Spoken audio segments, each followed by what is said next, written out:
ఆంధ్రప్రదేశ్లో ముఖ్యమంత్రి జగన్మోహన్ రెడ్డి గారు బహుశా అయితే ఒకటి పాత రోజుల్లో అన్నా ఉండాలా, లేక టైం మెషిన్లో రోజు పాత కాలంలో కన్నా వెళ్ళొస్తూ ఉండాలా.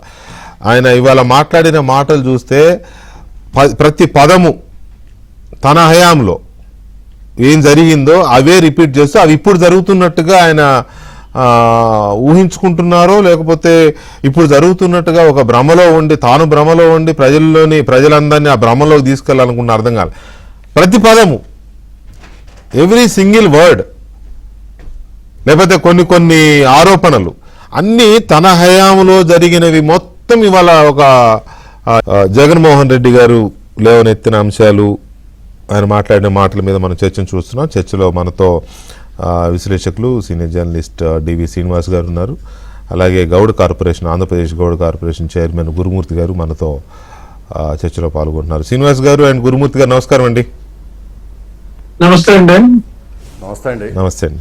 రైట్, శ్రీనివాస్ గారు, ముందుగా ఇవాళ థర్స్డే రౌండప్ లేకపోతే సమప్, ఆయన గురువారం ఒక సమప్ చేసి వెళ్తారు కదా, ఒక రోజు ముందు చేశారనుకోండి, ఏదైనా పని ఉండొచ్చు బహుశా. అయితే ప్రెస్ మీట్ పెడితే ఏదో ఒక మెయిన్ లీడ్ ఇష్యూలో తీసుకుంటారు, ప్రెస్ మీట్ పెడతారు. సబ్సిడరీగా జర్నలిస్టులు క్వశ్చన్లు అడిగితే ఒకటో రెండో దానికి ఇది చేస్తారు. ఆయన ఒక ఎజెండా పెట్టుకుని ప్రతివారం ఇదే సమస్య 1, 2, 3 అని ముందు ఒక మెనూ రిలీజ్ చేస్తారు. ఆ మెనూ ప్రకారం పాయింట్ వైజ్గా చెప్పుకుంటూ వెళ్తారు. ఓకే, సరే, అది ఆయన స్టైల్ ఆఫ్ ఇది అనుకుందాం, మనకేం అభ్యంతరం లేదులే. కానీ ఇవాళ ఆయన 9 లక్కీ నెంబర్ అనుకుంటా ఆయనకి. ఆ 9th పాయింట్ ఒకటి చాలా ఆసక్తికరమైన పాయింట్ చెప్పారు. 9వది ఆయన వాళ్ళు ఎంచుకున్న ఎజెండాలో 9వది మాట్లాడుతూ ఆ 9వ ఇష్యూ కింద మాట్లాడింది ఒకసారి నేను ప్లే చేస్తాను సార్, దాని తర్వాత మనం చర్చలోకి వెళదాం.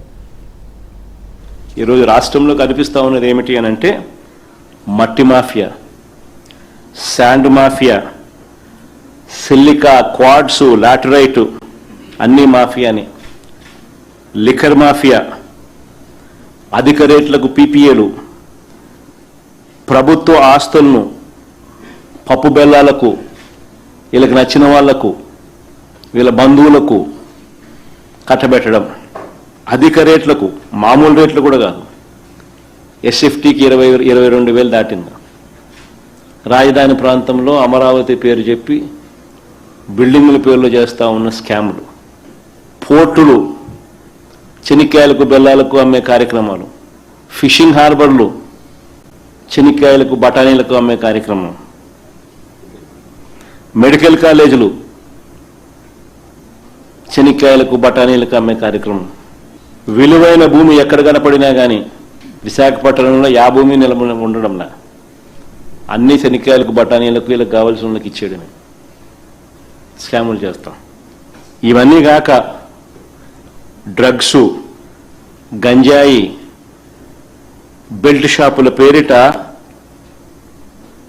లిక్కరు, అది కల్తీ లిక్కరు ప్రతి ఊరికి వ్యాపించినాయి, ప్రతి వీధికి వ్యాపించినాయి.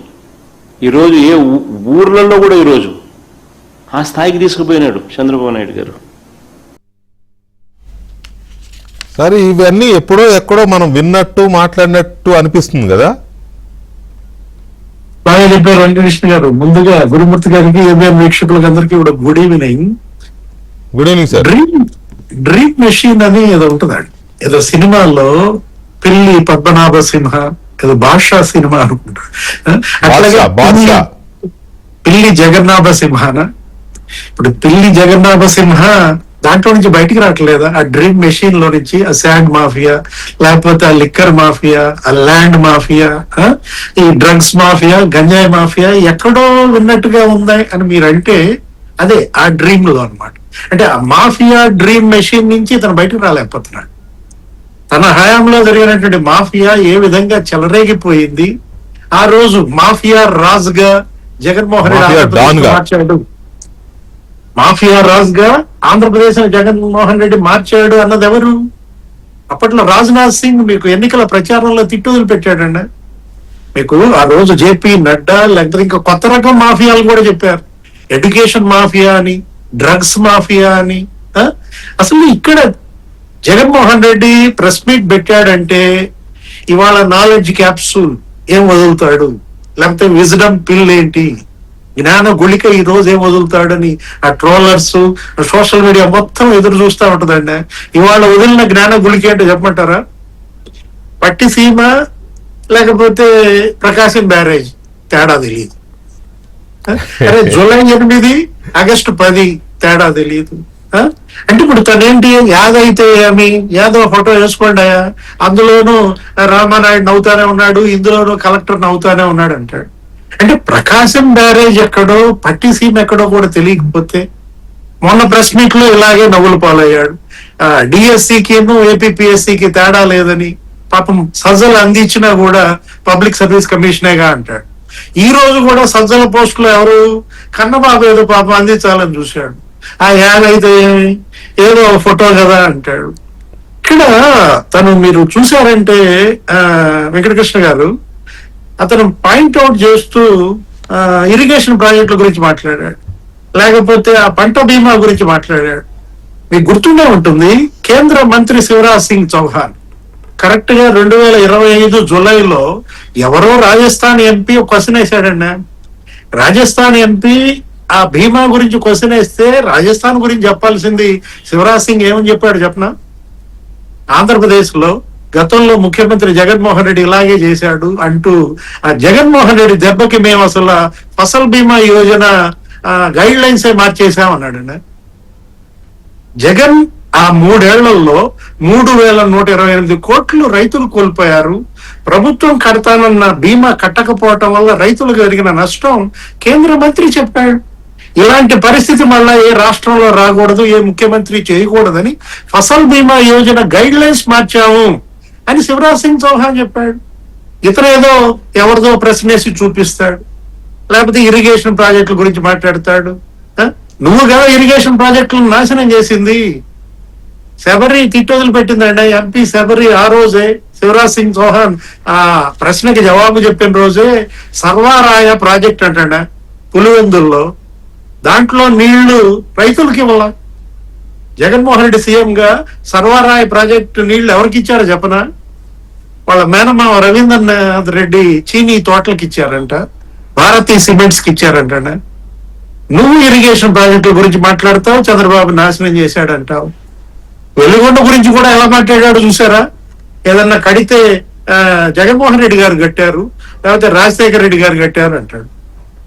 ఎంత నువ్వు కట్టింది? 10%. అరే మెషిన్, ఆ బోరింగ్ మెషిన్ టన్నెల్లో ఇరుక్కుపోయింది. 1,00,000 క్యూబిక్ మీటర్ల మట్టి అట్టా వదిలేసి వచ్చావు ఆ గ్రావెల్ అట్లా టన్నెల్స్ లో. వీళ్ళు వచ్చిన తర్వాత, తెలుగుదేశం వచ్చిన తర్వాత దగ్గర ఒక 3,000 కోట్లు ఖర్చు పెట్టారండి ఒక వెలుగొండ ప్రాజెక్టు పైన. నువ్వు పెట్టింది ఎంత? 5 ఏళ్లలో కూడా నీది 10% పెట్టలేదు. అదేమంటే క్రెడిట్ ఆఫ్ కంట్రిబ్యూషన్ అంటాడు. ఏంటి నీ క్రెడిట్? 10% క్రెడిటా? జగన్మోహన్ రెడ్డి ఇంకా బీసీల గురించి మాట్లాడతాడు. బీసీలు మాట్లాడే ముందు గురుమూర్తి గారు నమస్తే అండి. నమస్తే అండి. గురుమూర్తి గారు, జగన్మోహన్ రెడ్డి గారు ఈ లిక్కర్ మాఫియా, మట్టి mafia, sand mafia, PPA mafia, ప్రభుత్వ ఆస్తులను కట్టబెట్టడాలు, అన్నిటికంటే నాకు ఆశ్చర్యం వేసింది ఏంటంటే లిక్కర్ మాఫియా అంట, డ్రగ్స్ అంట, గంజాయి అంట, కల్తీ లిక్కర్ అంట, ప్రతి ఊళ్ళో ప్రతి వీధిలో కనపడుతుందంట, డ్రగ్స్ అంట. ఇవన్నీ అప్పుడు కదా జరిగింది. అప్పుడు జరిగినవన్నీ పూసగుచ్చినట్టు ఇవాళ మాట్లాడుతూ, అంటే జనం అప్పుడు ఇవన్నీ జరిగినాయి కాబట్టి, ఆయనను మట్టి గరిపించారు కాబట్టి అవే పదాలు ఇప్పుడు రిపీట్ చేస్తున్నారా? మాఫియాలు, ఈ మాఫియాలన్నిటికీ డాన్ ఎవరు అసలు? వెంకటకృష్ణ గారు, మీకు ప్యానెల్లో ఉన్నటువంటి శ్రీనివాసరావు గారికి, ఏబిఎన్ వీక్షకులకి హృదయపూర్వక నమస్కారాలు తెలియజేసుకుంటూ, ఆయన ఏ అయితే పాపాలు చేశారో, ఆయన ఏ అయితే దోపిడీలు చేశారో, ఆయన ఏ అయితే దొంగతనాలు చేశారో అవన్నీ కూడా ఇప్పుడు మనం చేస్తున్నట్టు, ఏదో కూటమి ప్రభుత్వం చేస్తున్నట్టు ఆపాదిస్తామన్నారు. మరి ఆయనకి కల వస్తుందో లేకపోతే ఇవన్నీ కూడా మరి ఎట్లా రాసేస్తున్నారో ఎట్లా చదువుతున్నారో కూడా అర్థం అవట్లేదు ఇది. ఎందుకంటే ఉత్తరాంధ్రలో భూములు ఇచ్చాం, దేనికి ఇచ్చామండి? ఒక ఎయిర్పోర్ట్కి ఇచ్చాం, ఒక గూగుల్ సంస్థలకు ఇచ్చాం, ఈ రకంగా అనేక సంస్థలకి మనం భూములు ఇచ్చాం. కానీ వాళ్ళు దేనికి భూములు ఇవ్వకుండా ఉన్నటువంటి సంస్థలను బయటకు తోలేసేసి నిజంగా దోపిడీ చేసింది. వైజాగ్ వెళ్తే ఇప్పుడు కూడా కథలుగా చెప్తున్నారు, మా భూమిని ఎట్లా ఆక్రమించారు, మా భూమిని ఎట్లా రాపించుకున్నారు, మా భూమిని ఎట్లా చేశారని చెప్పి ఉత్తరాంధ్రకు సంబంధించినటువంటి వాళ్ళు విశాఖపట్నం వెళ్తే కథలుగా పుంకాలుగా చెప్తా ఉన్నారు. అక్కడ ఎవరిని పెట్టి దోపిడీ చేశారో అక్కడ ఉన్నటువంటి ఉత్తరాంధ్ర ప్రజలందరికీ ఆ రోజున తెలీదా?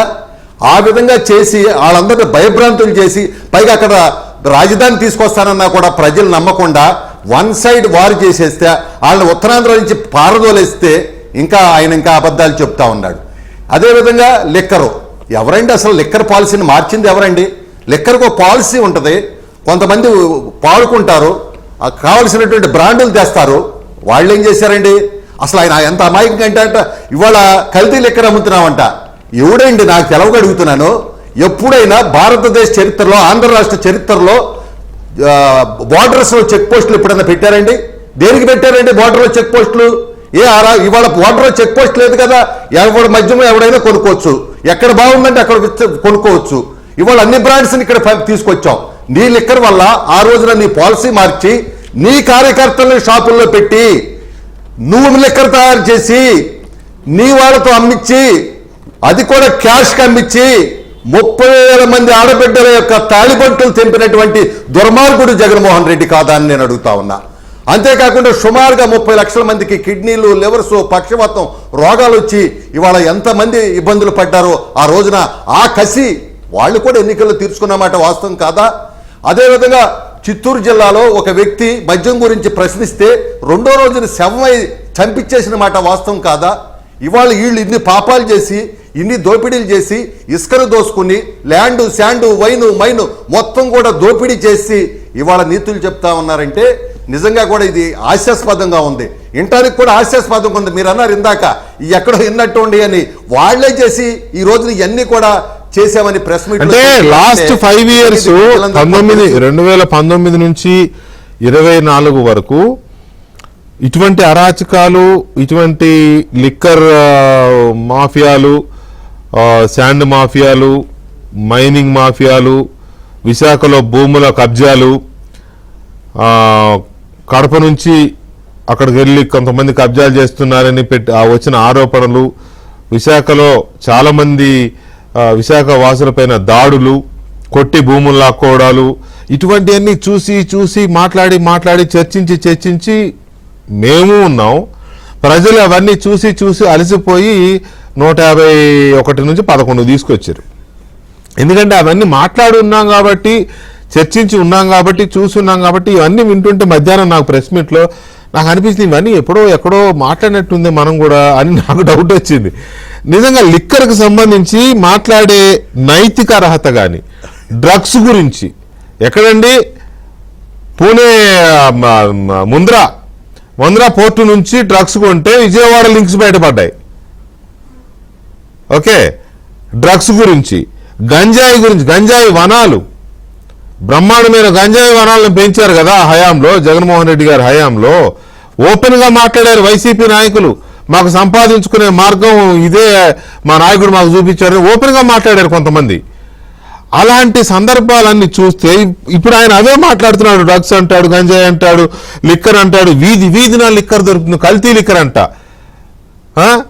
ఎంతమంది చనిపోయారు కల్తీ లిక్కర్ తాగి? కల్తీ లిక్కర్ షాపులు కానీ అన్నీ ఎక్కడ చూసాం మనం? పేరుకే గవర్నమెంట్ షాపులు, అమ్మిందంతా నకిలీ మద్యమే కదా. అందులోనే కదా జోగి రమేష్ అరెస్ట్ అయింది. ఇలాంటి మాఫియాలన్నీ మాట్లాడుతుంటే ఎలా సార్?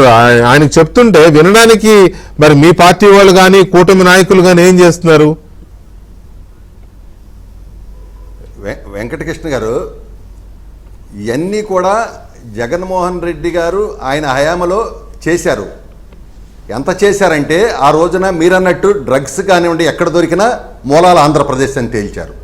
అదేవిధంగా గంజాయిని గ్రామానికి తీసుకెళ్లారు. ఈ రోజున మంత్రులు కమిటీ వేసి గంజాయి మీద కానీ, డ్రగ్స్ కానీ ఎక్కడ ఎవరు దొరికినా సరే మరి కఠినమైనటువంటి కేసులు పెట్టి చేస్తూ ఉన్నాం. నేను మీకు ఒక ఉదాహరణ చెప్తానండి. ఆనాడు ప్రతిపక్షంలో ఉండగా మేము గన్నవరం తెలుగుదేశం పార్టీ దాడి కార్యాలయంలో మేమందరం కూడా ఏమో పట్టాభి గారు జైలుకి వెళ్ళాం. జైలుకి వెళ్తే మా బ్లాక్లో 26 మంది ఉంటే నేను ఊరిని అడిగేవాడిని దేనికి వచ్చారంటే 26లో దాదాపుగా 19-20 మంది ఎవరు చూసినా గంజాయి అమ్మటమో గంజాయి తేవటమో రవాణా చేయటం మొత్తం ఇదే ఉండేవాళ్ళండి. ఆశ్చర్యం అనిపించేదండి మాకు. అంతమంది ఉండేవాళ్ళు జైలు నిండా కూడా. ఆ విధంగా చేసినటువంటి పరిస్థితుల నుంచి ఈ రోజున ఈ ప్రభుత్వం, కూటమి ప్రభుత్వం వచ్చిన తర్వాత గంజాయి మీద కానీ డ్రగ్స్ మీద కానీ చాలా కఠినంగా ఉంది. అదేవిధంగా ఏ లిక్కర్ ఎవరికి కావాలన్నా ఇవాళ లిక్కర్ కూడా రేట్లు కూడా సరసమైన రేట్లకు పెట్టి ఎక్కడ కావాలన్నా చేసుకోవచ్చు. మరి ఆ రోజున చెక్ పోస్టులు పెట్టి వేలకు వేలు అట్నుంచి తెలంగాణ నుంచి ఇటు తీసుకొస్తుంటే ఫైల్ వేసిన మాట వాస్తవం కాదు. ఎందుకు జరిగింది అదంటే వీళ్ళ లెక్కరంటే భయం వేసిపోయింది, తెలిసిపోయింది జనాలకు కూడా. ఇదేదో విషయం కలిపి చెప్తున్నారు, దీనివల్ల మనం చచ్చిపోతాము అనేది ఆ బార్డర్లోకి వెళ్ళి అటు ఉండేవాళ్ళు ఎవరైనా తెస్తుంటే కొన్ని వందల బైకులు ఆపేసి ఇవాళ స్టేషన్లో కూడా ఉన్నటువంటి పరిస్థితిని ఆ రోజు మనం చూసాం. ఇంత దుర్మార్గమైనటువంటి పరిపాలన చేసినటువంటి వ్యక్తి ఇవాళ అసలు ఈ విషయాలన్నీ కూడా మీరు అన్నారు, ఖచ్చితంగా ఈ విషయాలన్నీ ప్రజలకు తెలిసిన విషయాలు, ప్రజలు పడ్డ కష్టాలు. వీళ్ళు దోపిడీ చేసిన భూములు విశాఖపట్నంలో ఎక్కడికెళ్ళినా ఏ పేటకెళ్ళినా చెప్తారు. ఇవాళ ఈయనే నీతులు చెప్తా ఉంటే శ్రీరంగ నీతులు చెబుతున్నాడు. అంటే ఎదటి మనుషులకు నీతులు చెప్పడానికి పని కొత్త అన్నట్టుగా ఈయన చేసిన పాపాలను నీతులుగా మార్చి మా మీద వేస్తా ఉన్నారు. ఇది ప్రజలందరూ కూడా గమనిస్తా ఉన్నారు. పైగా అదేమంటే కూడా ఇవాళ బీసీల గురించి కూడా ఆయన మాట్లాడుతా ఉన్నాడు. బీసీలకు వెళ్లే ముందు బీసీలకు సంబంధించి జగన్మోహన్ రెడ్డి చేసిన కామెంట్స్ శ్రీనివాస్ గారు, బీసీలకు సంబంధించి తెలుగుదేశం పార్టీ బీసీ బతుకుల్ని బుగ్గిపాలు చేసేస్తుంది. మేము అది చేసాం, మేము ఇది చేసాం, అందులో 50% ఇచ్చాం, ఇందులో 40% ఇచ్చాం, కార్పొరేషన్లు పెట్టాం, కులానికి ఒక కార్పొరేషన్ పెట్టాం, కులానికి ఒక కార్పొరేషన్ పెట్టి కుర్చీ ఇవ్వలేదనే విషయం మర్చిపోయాడు ఆయన. చాలా కన్వీనియంట్గా మార్చేసి బీసీలందరికీ చేసేది ఏమైనా ఉందంటే చరిత్రలోనే నేను చేసినట్టు ఎవరు చేయలేదు, జగన్ చేసినట్టు, జగన్ ప్రభుత్వం చేసినట్టు ఏం చేయలేదు అనేది ఆయన చెప్పుకుంటున్నమాట. తెలుగుదేశం ప్రభుత్వం వచ్చి తెలుగుదేశం పార్టీ బీసీ బతుకుల్ని బుగ్గిపాలు చేసేసిందని మాట్లాడుతున్నారు ఆయన. ఇది ఎంతవరకు ఫ్యాక్ట్? మీరు జర్నలిజం కెరీర్లో కానీ మనం కానీ ఎన్నో చూసాం. తెలుగుదేశం పార్టీ ఏంటి, కాంగ్రెస్ పార్టీ ఏంటి, పర్టికులర్గా జగన్ ఏంటి, ఇవన్నీ చూస్తే ఈ మాటలకి ఎంత వెయిట్ ఇవ్వచ్చు? బీసీలని వాళ్ళ రాజకీయంగా అధికారంలో భాగస్వాముల్ని చేసిందే తెలుగుదేశం ప్రభుత్వం. అసలు ఈ నాయకత్వం అంతా బీసీల్లో ఎదుగొచ్చిందంటే ఆంధ్రప్రదేశ్ లో పెత్తందారీతనంపై బీసీలది వాళ్ళ ఆధిక్యత పెరిగిందంటే యనమల రామకృష్ణుడు, కేఈ కృష్ణమూర్తి, ఎర్రన్నాయుడు, లేకపోతే దేవేందర్ గౌడ్, అసలు వీళ్ళందరూ ఇంత పెద్దగా వచ్చారంటే ఎదిగారంటే తెలుగుదేశం పార్టీ, ఎన్టీ రామారావు, చంద్రబాబు. తను ఒకటే ఈ రోజు ప్రెస్ మీట్ లో మాట్లాడుతూ జగన్మోహన్ రెడ్డి ఏమన్నాడంటే బీసీలు ఎదుగుతుంటే ఓర్చుకోలేక వాళ్ళపై తప్పుడు కేసులు పెట్టి కారుమూరి నాగేశ్వరరావుని, సునీల్ కుమార్ ని లిక్కర్ బండేసి జైలుకు పెట్టారంట. అంటే లిక్కర్ ట్రాన్స్పోర్ట్ బండ వాళ్ళ మీద వేసింది ఎవరు? మరి అందులో విశేషం ఏంటంటే అదో చిన్న కాంట్రాక్ట్ అంట, ఇంత ఇంత పెగ్ అన్నట్టు చూపిస్తున్నాడు. పెగ్ కాంట్రాక్ట్ అన్నట్టు చెప్తున్నాడు ఆయన, ఇంత కాంట్రాక్ట్. అంటే నువ్వు కొట్టిన కొట్టిన లక్షల కోట్లతో పోలిస్తే కారుమూరి నాగేశ్వరరావు ఇంత. అసలు అది పెట్టింది కేసు చంద్రబాబు అండి, ఆయన అరెస్ట్ చేసింది చంద్రబాబు. ఇప్పుడు ఓర్చుకోలేనిది చంద్రబాబు, ఈడీయా? జగన్మోహన్ రెడ్డి ప్రెస్ మీట్ లో ఇవాళ టార్గెట్ చేసింది చంద్రబాబు లాగా లేదు, సుప్రీంకోర్టుని టార్గెట్ చేసినట్టుగా ఉందండి. సుప్రీంకోర్టు చీఫ్ జస్టిస్ ని టార్గెట్ చేసినట్టుగా ఉంది. ఎందుకంటే కారుమూరి నాగేశ్వరరావు ముందస్తు బెయిల్కి సుప్రీంకోర్టుకి వెళ్ళాడు. ఏమన్నారంటే సీజే ధర్మాసనం కస్టోడియల్ ఎంక్వైరీ అవసరం, ఒకటే మాట. ఈ కేసులో కారుమూరి నాగేశ్వరరావు ముందస్తు బెయిల్లో కస్టోడియల్ ఎంక్వైరీ అవసరమని చెప్పిందండి. ఇప్పుడు అసలు కస్టడీలో తీసుకోవాలి. మనీ లాండరింగ్, పిఎంఎల్ఏ, హవాలా, 37 కోట్ల ఆస్తులు జప్తు చేశారు నాగేశ్వరరావు. అసలు జగన్మోహన్ రెడ్డి సీఎం కాకముందు అతని ఆస్తులు ఎంత, ఇప్పుడు ఆస్తులు ఎంత? ఎక్కడి నుంచి వచ్చాయి ఈ రోలెక్స్ వాచీలు? ₹1,00,00,000. ఎక్కడి నుంచి వచ్చాయండి రేంజ్ రోవర్ కార్లు? అంటే ఇప్పుడు ఇంత అని నువ్వు అది దాన్నేదో డిమినిష్ చేసి మైన్యూట్ చేసి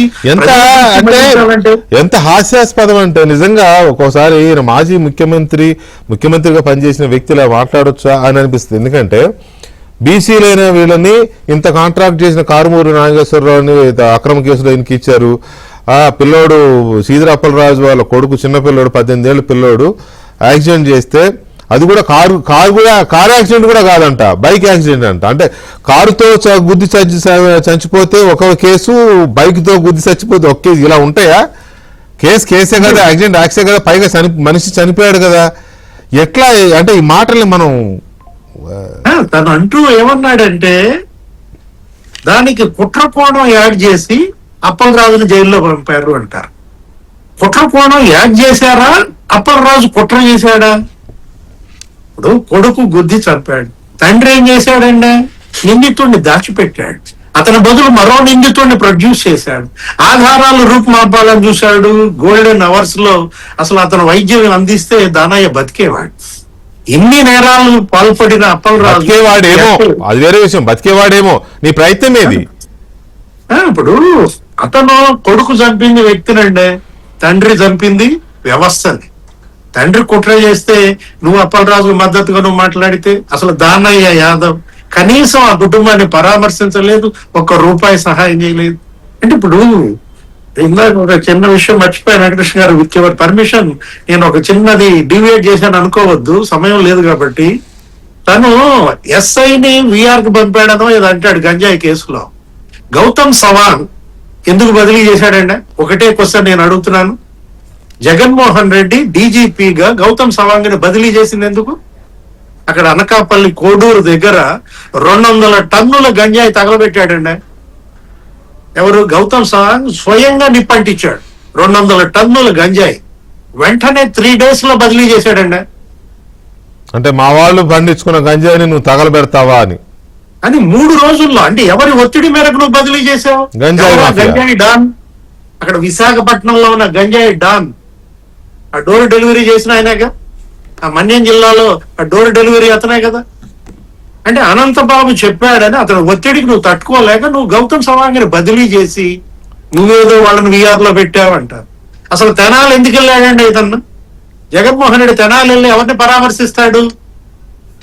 ఆ గంజాయి పట్టుకున్నటువంటి ఆ మాఫియా, జాన్ విక్టర్, నవీన్, అతను ఎవరో కిల్లర్, వాళ్ళ పరామర్శకి వెళ్ళి ఆ రోజు ఏమన్నాడండి? 24 కేసులు ఉన్నాయి చంద్రబాబు, నిన్ను కూడా ఇలాగే రోడ్డు మీద కొట్టుకుంటూ వెళ్తే అంటాడు.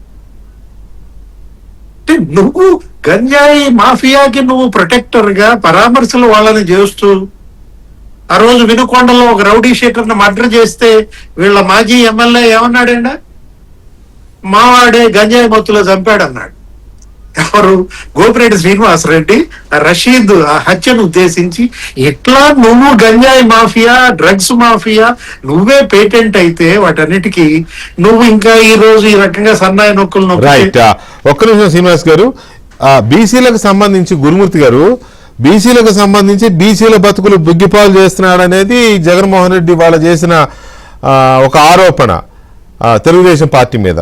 ఇప్పుడు బీసీలని అయ్యన్న పాత్రుడు గారిని అర్ధరాత్రి గోడలు దూకే, మన అచ్చెన్నాయుడు గారిని అర్ధరాత్రి గోడలు దూకే, కొల్లు రవీంద్ర గారిని అర్ధరాత్రి గోడలు దూకే, మిమ్మల్ని వాళ్ళు దాడులు చేసుకుంటే మీరెళ్ళి మీ పార్టీ కార్యాలయం కాపాడుకోవడానికి మీరు వెళ్తే మిమ్మల్ని అరెస్ట్ చేసే, ఇప్పుడు వీళ్ళు కేసులు ఇరుక్కున్నారు అంటున్నారు కదా. జోగి రమేష్ని నేరాలు చేసే విధంగానూ స్కాములు చేసే విధంగానూ ఉసుగొలిపింది ఈయనే, ఇరికించాడు కదా. ఇప్పుడు కారుమూరి నాగేశ్వరరావు గారు ఈయన హయాంలో జరిగిన లిక్కర్ స్కామ్లోనే కదా ఇప్పుడు ఆయన అరెస్ట్ అయింది. అంటే స్కాములో ఇరికించింది ఈయనే. ఇవి ఒకటి కాదు కదా, మొత్తం బీసీలు ఈయన చాలా ఇట్లా లిస్టు తీస్తే అంత పొడుగుంది ఎవరెవరిని ఆయన ఇరికించాడని తీస్తే. ఈయన బుగ్గిపాలు చేశాడని మాట్లాడితే బీసీల విషయంలో, పైగా బీసీలని నేను చాలా పెద్ద ఎత్తున రిజర్వేషన్లని అవని ఇవని పోటీ చేసే అవకాశాలని కార్పొరేషన్లని మాట్లాడుతున్నారు.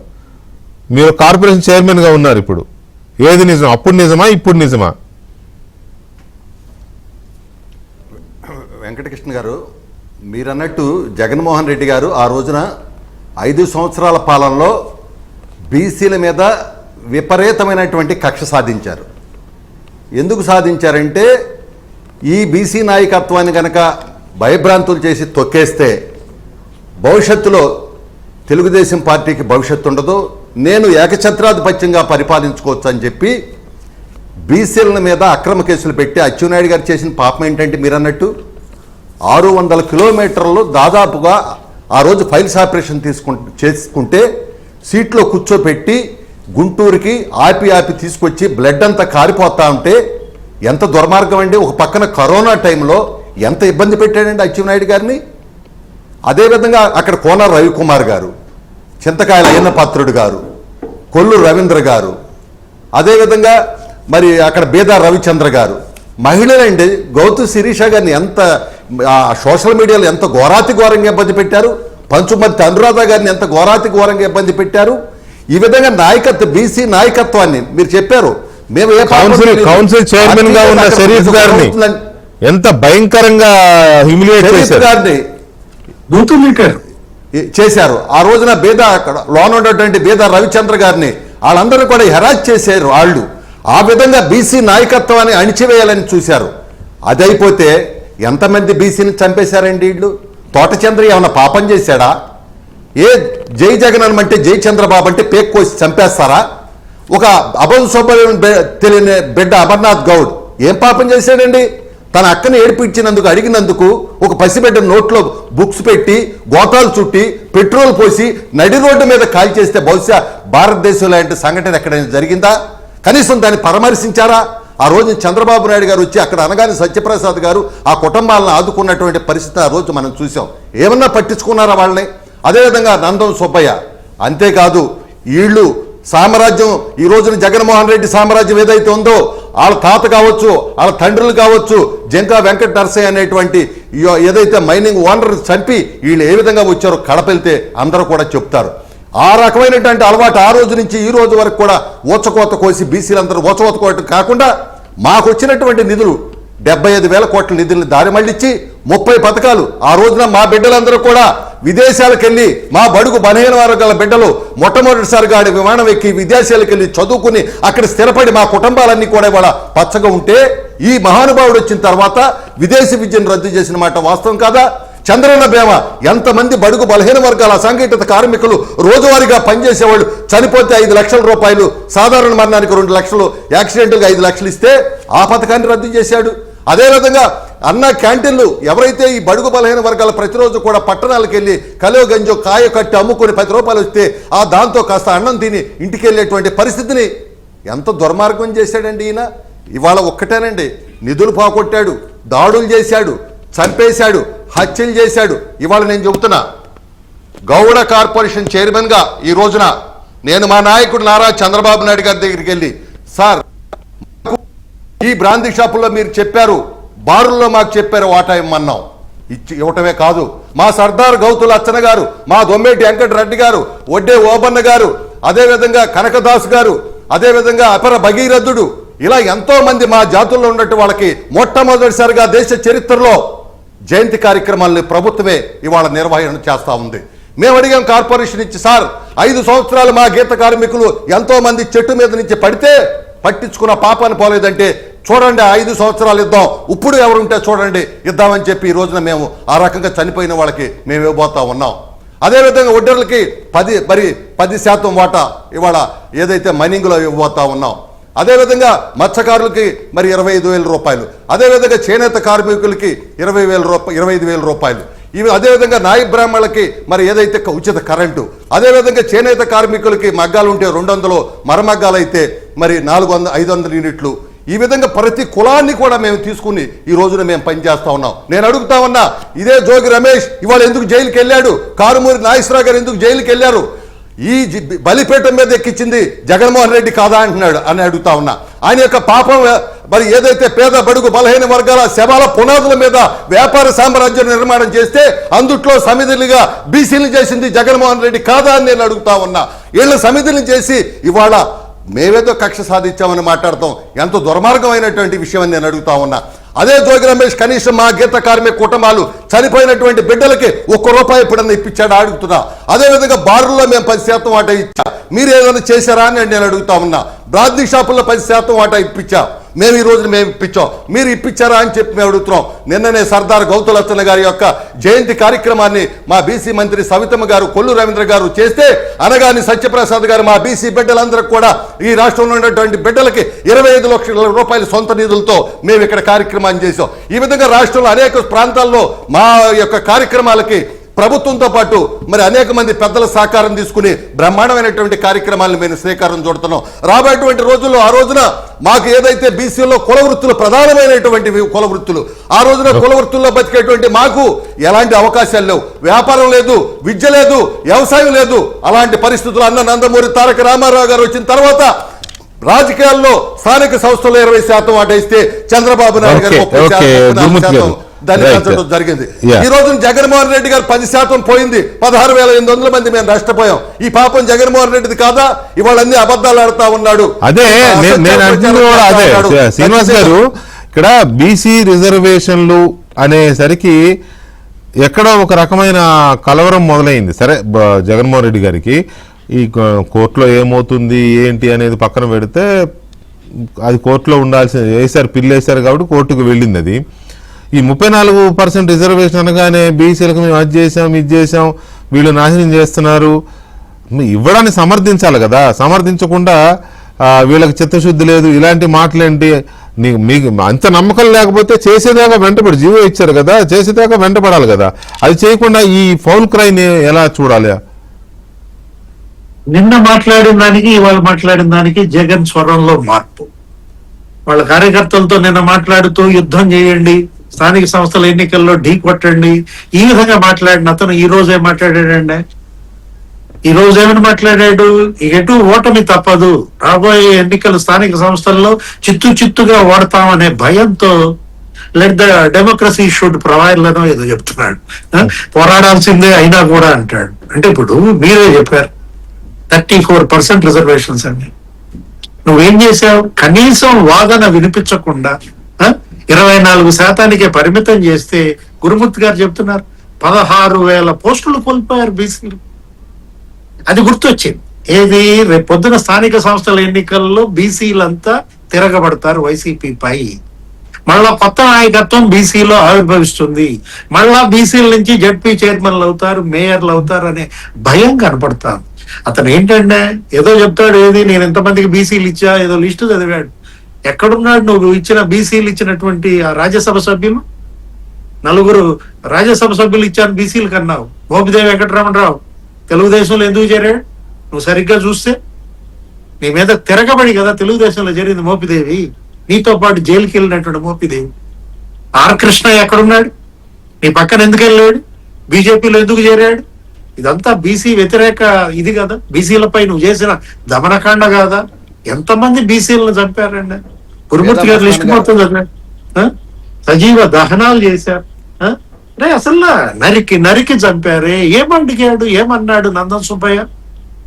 అక్కడ ఏదో లేఅవుట్లు, అక్కడ ఎందుకు ఆ విధంగా ఇళ్ల పట్టాల అన్యాయం చేస్తారు పేదలను అడిగితే, ఆ ఇళ్ల పట్టాల లేఅవుట్ లోనే నరికి చంపారండి నందన్ సుబ్బయ్యని. ఎవరేస్తారు వీళ్ళకి ఓట్లు? రేపు పొద్దున బీసీలు ఎటు తనకు ఓటు వేయరన్నటువంటి ఒక భయంతో ఇవాళ జగన్మోహన్ రెడ్డి ఈ ప్రెస్ మీట్ గా చూడాలి. తను అంటూ ఇంకొక మాట, చిన్న విషయం, వెంకటకృష్ణ గారు ఏదో భూముల గురించి, యా భూమి విశాఖలో వదలలేదు అన్నాడు. యా భూమి విశాఖలో వదలలేదు అనగానే మనకేం గుర్తొస్తుంది? ఆకేపాటి అమర్నాథ్ రెడ్డి గుర్తొస్తాడు, పెద్దిరెడ్డి రామచంద్రారెడ్డి గుర్తొస్తాడు, సజ్జలు గుర్తొస్తాడు. అసలు ఎవరు చూసినా 100 ఎకరాలు ఎస్టేట్లు మింగేశారే భూములు. నువ్వు రుషికొండ గుర్తురాట్లా?